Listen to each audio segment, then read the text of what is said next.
So UFC Fight Night, Fiziev versus Gamrot has just taken place over the weekend, and I've got every single winner on that card with who I believe that they should fight next, and also who I think the UFC is probably pretty likely to match them up with. Before we do get into that though, I'm so close to 5,000 subscribers. I really would appreciate it if you could subscribe to my channel if you do enjoy my content. And now with that out of the way, let's get into the top fight of the night. It was the main event. Unfortunately, it did end in injury. Mateusz Gamrot was declared the winner. You can't really blame Gamrot too much for that. You can't really punish Gamrot for that either.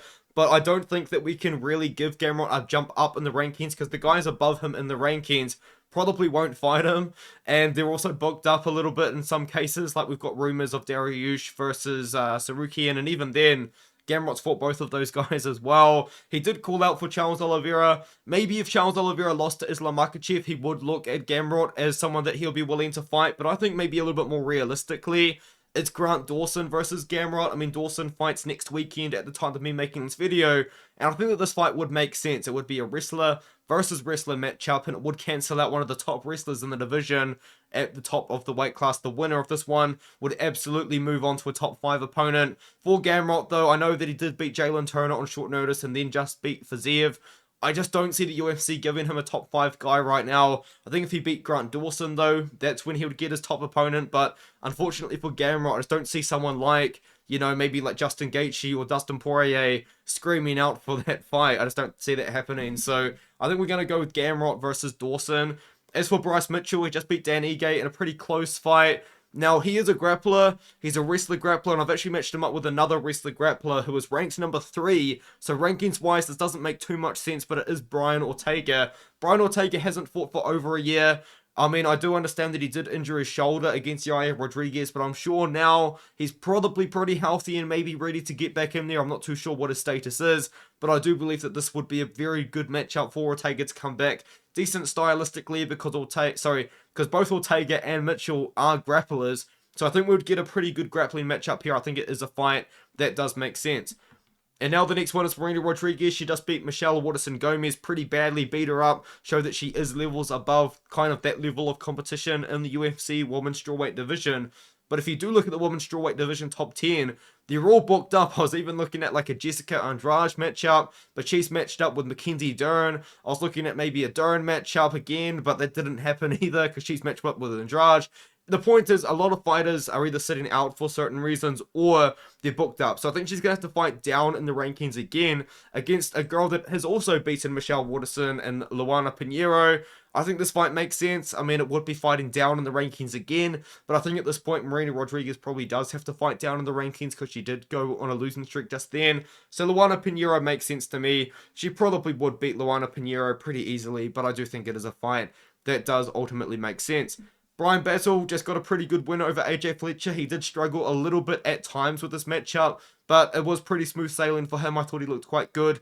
Now it's time to give him a fight against someone that's really going to test him, because now that he's come down to 170, I thought that he's looked quite good. He knocked out Gabe Green. He submitted AJ Fletcher in round number 2.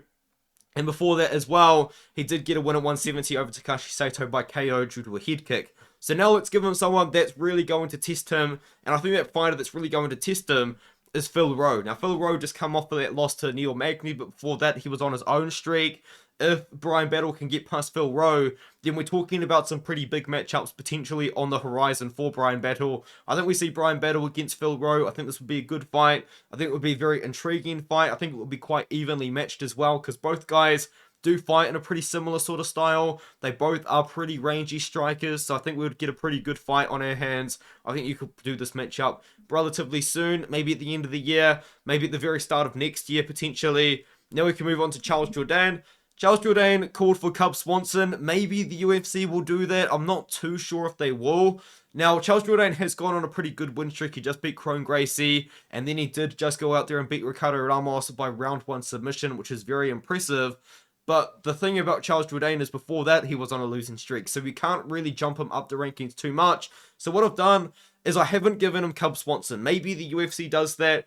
I just don't see Cub Swanson seeing that as a fight that makes too much sense for him right now in his career. So I've given him someone else that's kind of on the rise, but kind of not, in a pretty similar situation to him, where he's probably one win away from getting a big fight, from getting a big opportunity. So I've gone with Lucas Almeida. Now, this would be a fun fight. Lucas Almeida is a very, very scrappy guy on the feet. Not too much in the grappling. I think Jourdain could be able to get it done in the grappling. Jourdain said that he wants to fight in Canada next year. Word on the street is that Toronto is going to be the first pay-per-view of the year next year. So you probably definitely have to put Charles Jourdain in that one there. Maybe on the prelims. I mean, if you can get that Cub Swanson fight, that could be a main card fight. Maybe just like one of the weaker fights on the main card. Who really knows? But this would be a good fight. This would be a fun fight. I think it does make a lot of sense.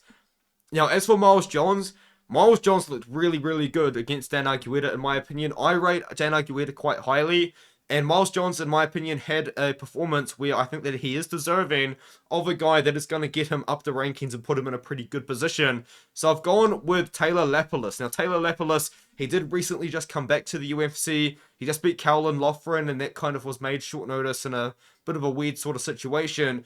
And I feel like this is also a fight where the winner will put themselves in a place for a good fight coming up, or a big opportunity coming up.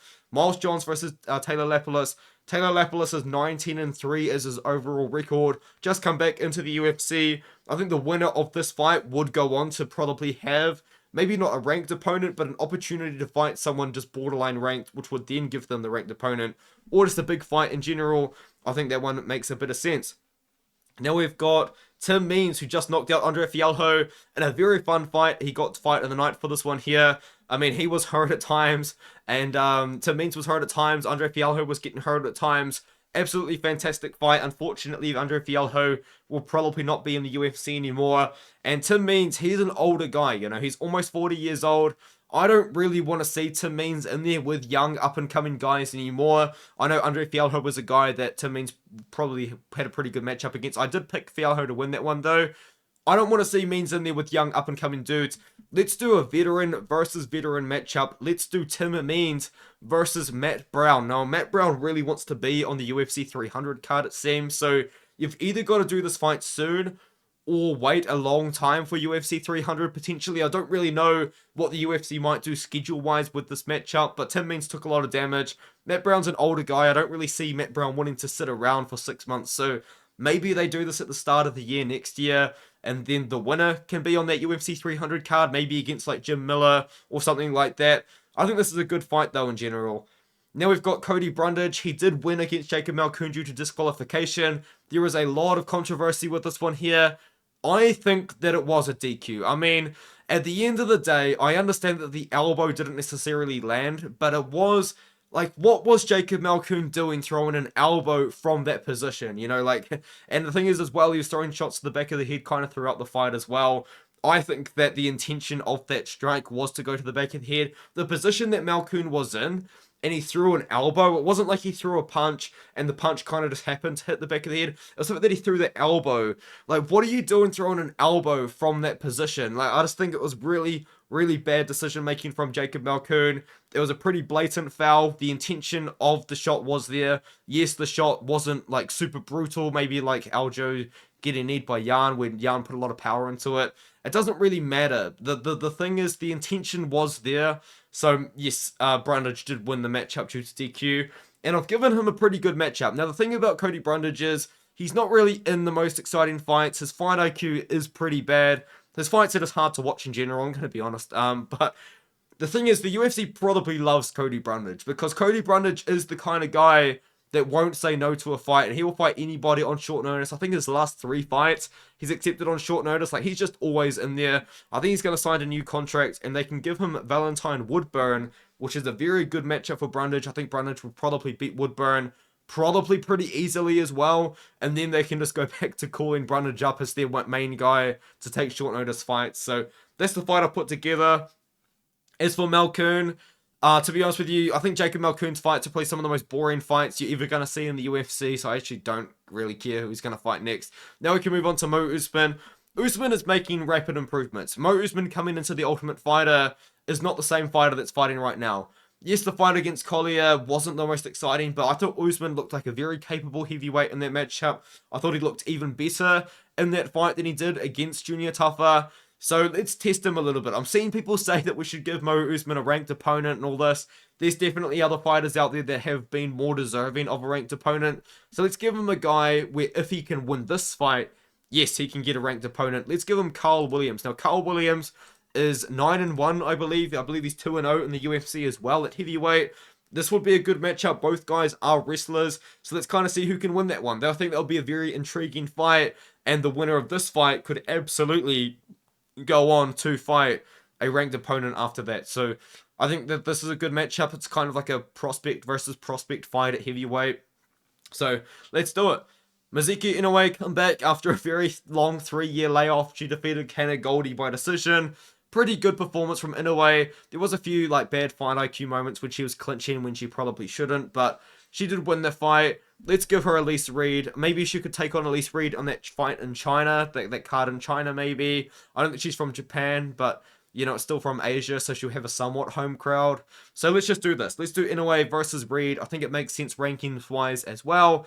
And then as for the bottom fight, the first fight of the night was Monster at Rendon, and she beat Tamiris Vidal in a fight which honestly completely killed my mood. Never, ever put Rendon in front of a crowd. She is going to have to fight on the prelims for the rest of her career, and she can fight Jocelyn Edwards, and Edwards will probably win that fight by decision. But honestly, who cares? So that's it. That's my card for who I think that everyone should fight next. There's not really the most exciting matchups on here, but I think that there's a lot of fights that just make sense in general. The card itself, I thought the card wasn't that good. I saw a lot of people saying that they loved the card, that they thought the card was a really good one. Honestly, if you enjoyed this card, good for you. But for me, personally, it just wasn't a good UFC card in my opinion. But hey, if you like the card, then good for you. All the power to you. But for me, I was just like, nah, this card sucks. But anyway, let me know what you think in the comments below. I'll see you guys in the next one. Thank you for watching.